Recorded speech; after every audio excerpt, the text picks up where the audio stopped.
G'day fellas, and welcome to a casted game.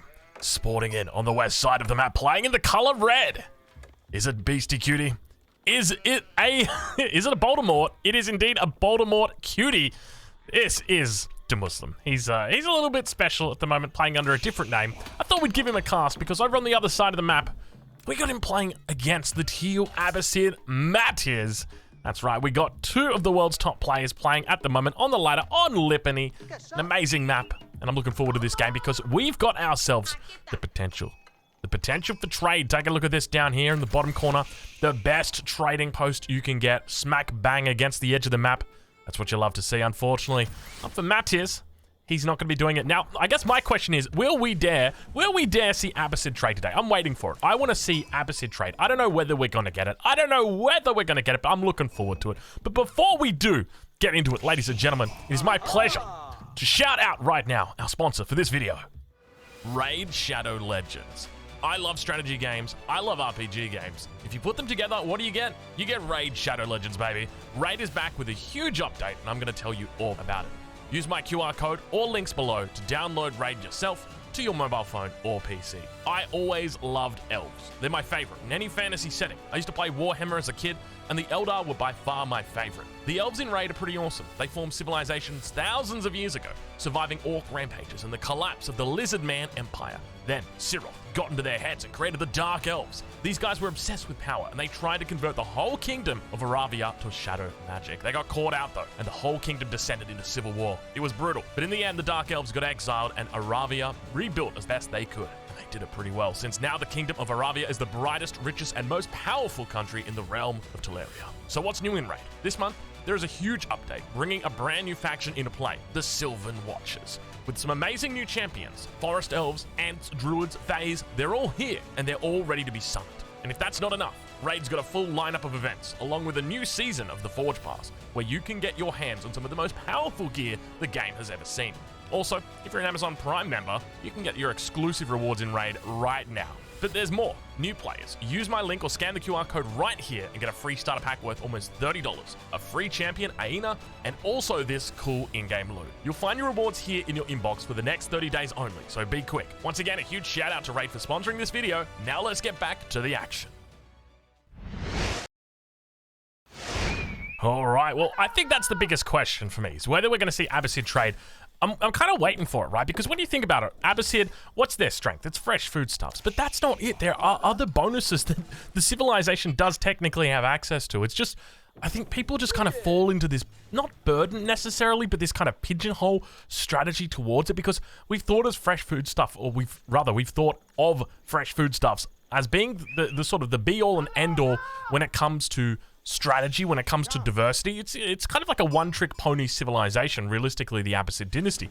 So I'd love to see some trading come out, because when it comes to the Abbasid dynasty, their traders are also cheaper. A normal trader is 60 wood, 60 gold, but not for the Abbasid dynasty. 40 wood, 40 gold. They pay a lot less. And then you've, of course, got the trade wing that you can be utilizing as well. There's a lot of bonuses for it. I don't think we're going to see it. Look, I can hype it up all I like, but the reality is, it's just not meta. It's just not meta, but one day it might be. I remember back in the old days, Viper used to test it out. I'm not even kidding you. I remember watching a Viper game. I'm sure you can probably search for it, Viper Trade Wing, and we do see it's going to be the economic wing coming through for Matiz, but we did see it. The question is, are we going to at least see it here for the Malians? I think the likelihood that we see Malians trading on this map and he spots the trading post in the perfect spot, honestly, I feel like, you know what, it's 99% that we're going to see trade coming out here for the Malians. That's kind of crazy, right? Like 99% likelihood that we're going to see trade on an open map, right? Because Lipany is considered to be an open map, you know? If you think about closed maps, you're thinking about your Altairs, your Hillendales, even to an extent, I wouldn't say the Pit is necessarily a closed map, but it is quite easy to wall it off. And take a look at this. We got villagers moving out. It's going to be 3, and it's the Saharan Trade Network. So, as I said, 99% chance of trade. Fortunately, he's not going to cancel the landmark. At least I hope not. But now we do see villagers moving out to wood.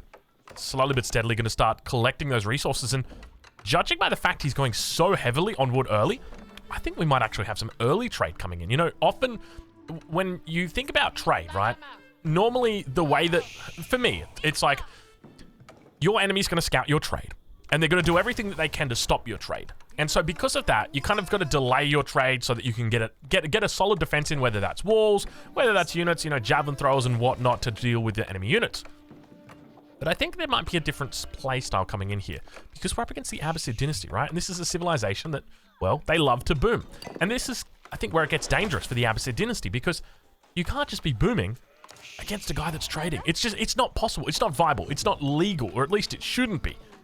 It generates too many resources too quickly, and you have to shut it down. In fact, I'm going to be honest, I'm starting to worry about trade. Like, I feel like trade might be too good, or at least Malian trade. Like, I genuinely I won't be surprised if at the end of Season 3, they're like, oh, we're doing some balance changes, and it's like, Malians reduced the gold from toll outposts from 10% to 5%. Like, I wouldn't be surprised if they did that. And Malian trade would still be kind of strong anyway. Obviously, it's just not as good getting 5% versus 10%. I mean, you guys can do numbers. That's not hard.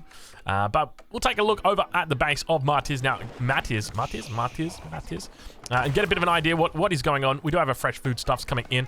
Doesn't look like he's gone for an early golden age. You know, we did often see that GUA build coming out where people would look to pick up the early golden age super early. You know, that 4-minute 45 golden age is normally when you see it. Instead, just going to be focusing, hunkering down, and looking to pick up that second town center. He's got a good spot for a second TC right here between the gold and the stone. It's in the front of the base. In fact, he could even go right here, kind of get the berries as well. He does have this little cliff face. I don't think an outpost on here would deny the gold, so he doesn't have to worry about that. I reckon TC right here, maybe even just on the stone. I think that's fine because he's going to throw the mill down here anyway. This is a great little spot that he's got at the front of the base. Normally, you know, if I'm playing China, I'm actually loving this because I do the Barbican. He does the TC. Wonderful. So, yeah, I mean, this is great. There are some civs that wouldn't like this. Mongols probably wouldn't like this because your TC would be on the wood line most likely. I mean, you could throw the TC down here and then put the Gur on the wood line. I guess that's an option for you. But, look, I'm sure there's some civs that don't like this at the front of the base. Maybe Chinese. Oh, no, French. French would hate this. Can you imagine an outpost in between here? The Mongols would just be crying. Let's take a look over at the base of his opponent.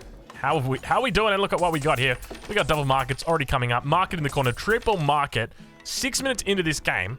And we've got the Muslim going for triple market. This is a big boy boom right here.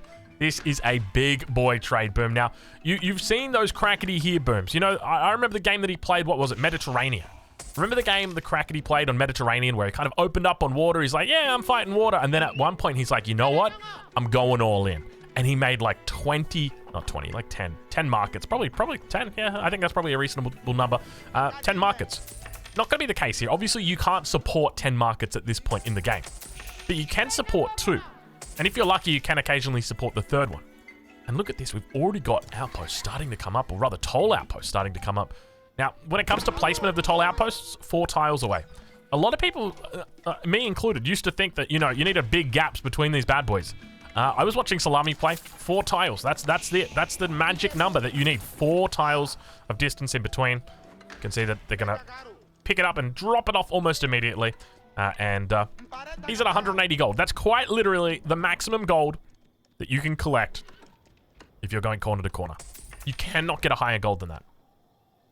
The only way to go higher than that is to go diagonally. So maybe if your market's built out here or up here or a little bit further or all the way in the corner, then you're actually looking, I don't know if it's, I think it's 360 if you go from this corner up to that corner. I remember in one game it happened where I had a trading post, because I was trying to measure it, I had a trading post that was all the way in the corner snucked away, and there was a space up here for a market, and I literally got max distance. And I'm pretty sure it was exactly double, but I'm sure someone can run the math on it. We do see the Saharan Trade Network now looking to pick this up, and we're at the 7:30 minute mark. Let's do a little bit of a compare the pair. Over on one side, we've got 2 town centers and a lot of production beginning to come through. Matt is looking pretty heavy right here. Double, triple archery range coming in, and a stable. What's he doing with the stable? He's got a couple of horsemen on the way. Scouts out for the moment, chilling out, just letting him know, hey, I'm aware of your trade. I'm going to be on the way soon. But it's kind of late, though. I don't know. This is what I was saying, right? Is like, against the Malians, like, you've got to scout their trade, and you've got to start early. I don't know. Is it just me, or does it feel late already? How many traders are we talking over on that side of the map? It's up to 6 traders already. That's not a huge amount. And you got to remember, traders are expensive. But even just one delivery here, and they're going to pay themselves off more than double. Because you've got 18 gold and 9 food coming in with every single drop-off here. You got to remember that, right? We do have the warrior scouts out here. We take a look there. That's 18 gold and 9 food. And these guys cost 120 resources. So you're talking 27 resources on the way through here. 27, 27, 27.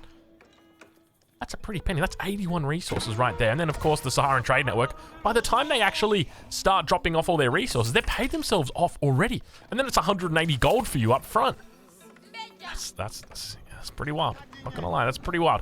I feel like, you know what? I'm gonna say it.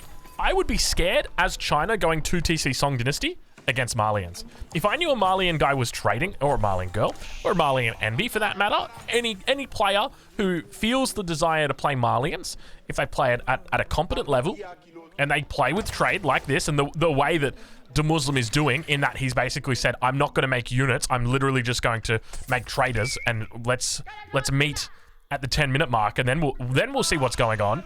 I'd be damn scared, dude. I would really be scared, because, I mean, you can go fast castle, but at the end of the day, there's so many units coming out for the Malians. You got to remember that Farimba Garrison's going to be coming through, and take a look at the gold that he's generated already. Up to 800, or almost 800 gold. He's in 700 gold right now. We'll switch it over, so you can see the income per minute. He's up to 1,100 gold a minute. Couple of horsemen coming through here. Going to be able to pick up the first trader, but remember, that's a trader going the other way.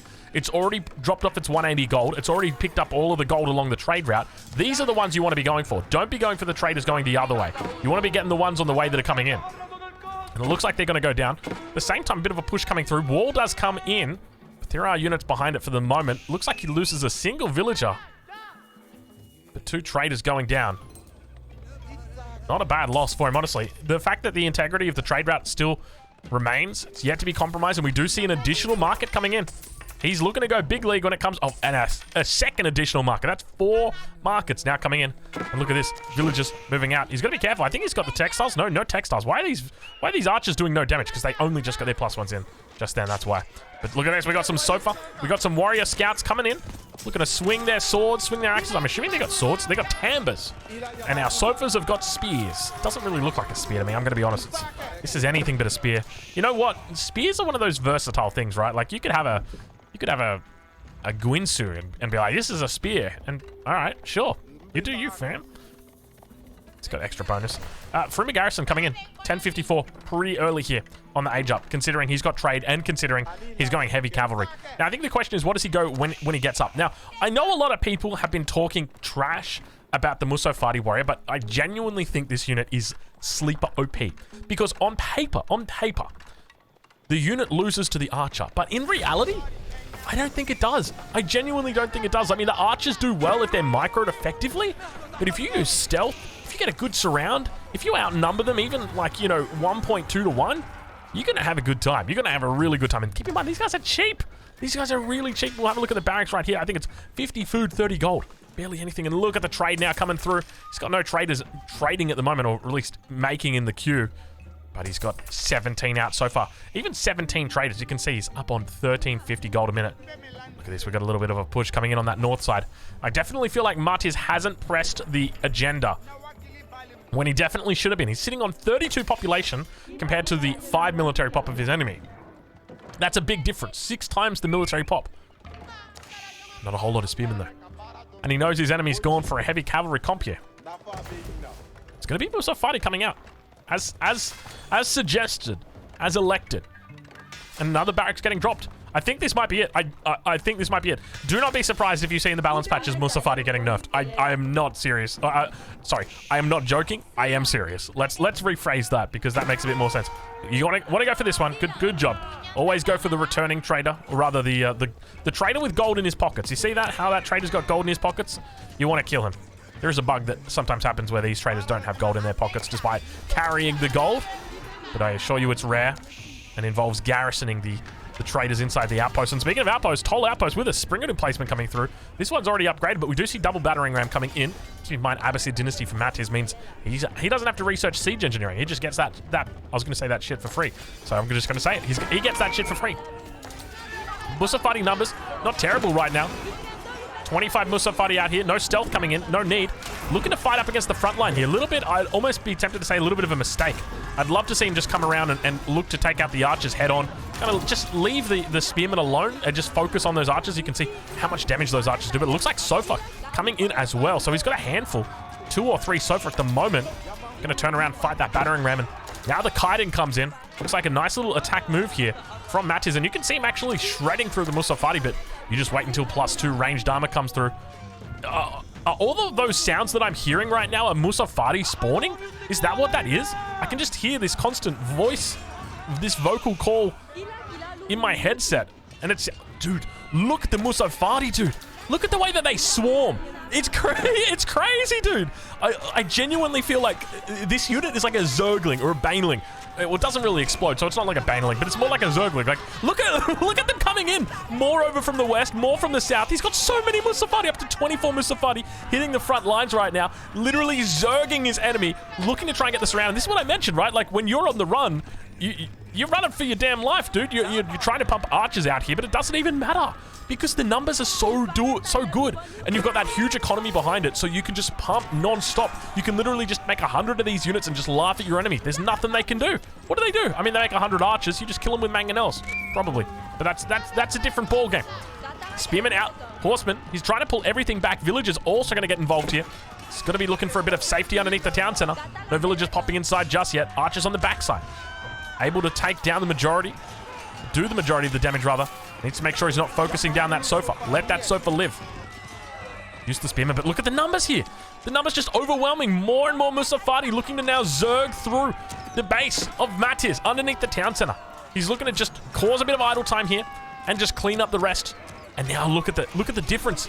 You've got 65 villagers for Matiz, 67 now against 73. Matiz reaches the castle age. What bonuses does he get? Sure, he gets veterancy here. Sure, he gets access to mangonels. But what's a mangonel going to do here against the Musafati? Veterancy works, but your enemies doesn't even have their armor upgrades. They've only got the first level so far. They're going to get the second level soon. Veterancy is definitely going to help, but you need a front line, right? And that's the problem against these Musafati. You need a front line, something tanky. But you make anything tanky and they're going to counter them. They do that extra damage against heavy units. So it's almost like you have to go spearman, and we do see them going invisible now. The Muslim looking to utilize that bonus. Seeing if he can find any units out here on the flank. Looks like the only thing he's going to find at the moment are these archers, and Matt is doing the right thing, just making sure he forces those units away. Behind this, we do begin to see walls coming up for both players. Down on that south flank. Walls in the middle of the map. The Muslim completely walled in. I think that's walled in. That line is hovering a little bit weirdly. There's a sheep out here just chilling, so... Yeah, it's got a weird hover. 34 traders now. Up to 4,000 gold a minute. And you see, you look at the Musafati and you go, see, that's the problem. But it's not. That's not the problem. Like, that is part of the problem, but it's not the problem, right? Like, it's a symptom of the problem. The problem is this, 4,000 gold a minute and letting your enemy get to it. And they were just uncontested and able to defend it. You had a huge advantage with your military pop. A little bit of a defense coming in. I'm liking the spearmen as well as the archers coming through. But now, it's going to have to fall back. Matt is looking to pick up some more upgrades. We see +2 coming in. Veterancy also looking to try and do his best to deal with this, but you can see just how much damage the Musafati are doing. It's going to be like, what, 5 shots? And it takes down the archers, but he does a decent job of cleaning up here. This wasn't terrible. This wasn't a bad trade, but a little bit of a raid coming through over on that east side, using the stealth coming through. And this is what I was talking about, when it kind of feels like these units are like Zerglings. Of course, Zerglings, they can't go stealth, they can burrow, but they speed like crazy, and that's exactly what these Musafati do. I'm going to say it now. This is the Zergling of Age of Empires 4. You've seen the Baneling, you've seen the demo ship. Well, now here's the Zergling. Look at this. 33 Musafati moving around the top side of the map. He's got a rally point set somewhere up here. Let's see if we can find it. There it is. The wolf going to spot him out. He'll take it out in the blink of an eye. And at the same time, back home, look at this. He's just massing non-stop. Keep going to be coming down here as well. And how does your enemy even challenge this, right? Because there's one potential push that you can make right now. You're on 2 town centers. Your enemy has literally just boomed his way 109 villagers, or rather 109 traders. And the thing is, Matiz knows that. Look at the score difference. He's up 2.5k at this point. A huge mass of Musafati moving to the north of the map. At the same time, towards the base, cows coming out like crazy. Look at this. He's got them all rally pointed, zigzagging around. Little bit of a push coming in on the front. Griot Bara going down. Yes, you heard that right. Griot Bara is going down now for him, and this is where it starts to get serious. that push coming in at the front, but there's nothing here. What's he going to do? The keep's going to go up. The keep's going to be able to hold more than effectively against Mangonels. He's going to need trebuchets for that, and by that time, he's going to have the Griot bar up. Elite upgrades come through. He's going to overwhelm him, and the Zerglings beginning to move on the front at the same time. It's just going to be a good game. Mattis says, I can't do it. I'm not going to bother. And the Zerglings overwhelm Mattis completely. He says, you know what? I can't do it. The keep is up. You're going Imperial. Good game. Well played, fellas. Go check out the Muslim. I'll leave a link in the description, and I will catch you guys in the next one.